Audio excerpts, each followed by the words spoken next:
Dressed in a faded black leather jacket, matching skinny jeans and sky-high stilettos, Sun Ho made her way past a waiting crowd of supporters, reporters and photographers, as bodyguards briskly ushered her from the car.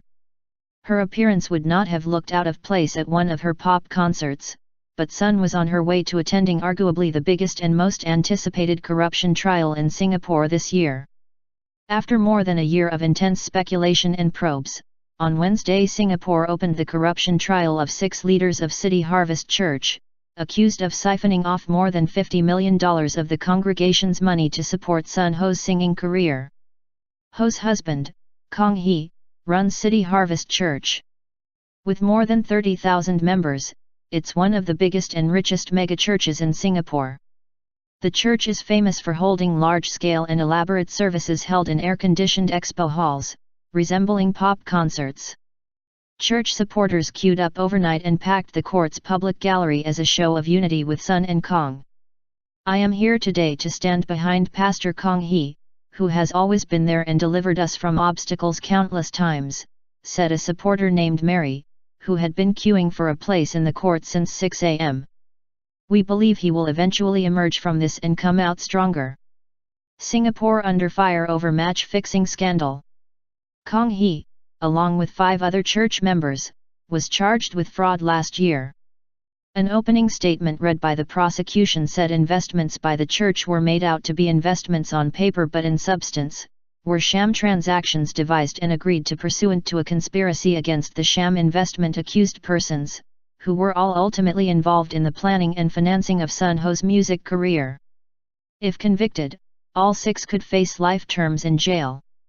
The corruption trial is the latest of a string of graft cases and sex scandals to have hit Singapore. But political commentator Kumaran Pillai maintains the trial of the City Harvest leaders does not mean that Singapore's political, religious or economic systems are inherently corrupt or that its leaders have become unethical. There certainly seems to be a rise in the number of cases reported, and our media seems to be giving more attention to these cases, Pillai noted. This does not mean that we have become more corrupt, but we have in fact become outwardly, at least, more self-righteous and puritanical. A global crime syndicate responsible for rigging hundreds of football matches, which included World Cup qualifying rounds and Champions League matches, was also said to have been based out of Singapore. The spate of corruption cases has caused grief and stoked concern among Singaporeans. A decade ago, one was defined by having cash, cars, condominiums, credit cards and country club memberships, remarked 38-year-old Georgia Fun, who was at the court since early morning. The administrative clerk was referring to the 5 Cs of Singapore, a cultural term coined in the early 1990s to address the rising affluence and material luxuries that were much sought after by Singaporeans at the time. Now it seems like our new C is corruption, and that is nothing to be proud of, as it shows what kind of a country we have become. But Dr. Wolfgang Sachsenroder, a visiting politics professor at the Institute of Southeast Asian Studies, said corruption in Singapore has not yet reached a stage where the public should be alarmed. "Singapore is still squeaky clean compared to other places, so I would not be frightened by the corruption cases," he said.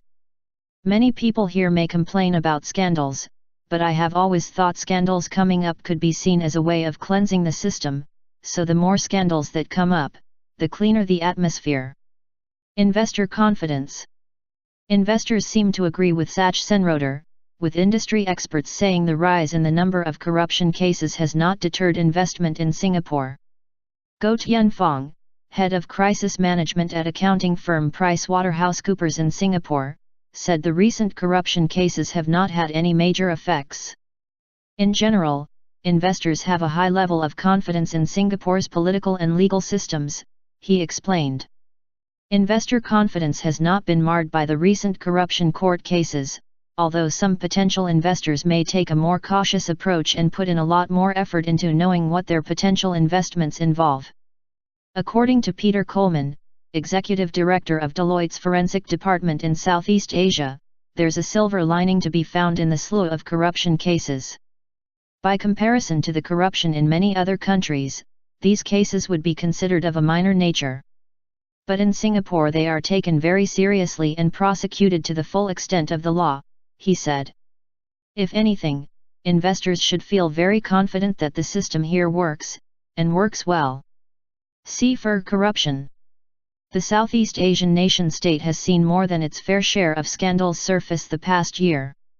Cases have included 2 prominent heads of the civil service allegedly obtaining sexual favors in exchange for company gains, more than 10 cases of inappropriate sexual misconduct between the city's educators and underage students, and an online vice ring made up of more than 50 high-ranking businessmen, civil servants and a school principal seeking sexual services from an underage prostitute.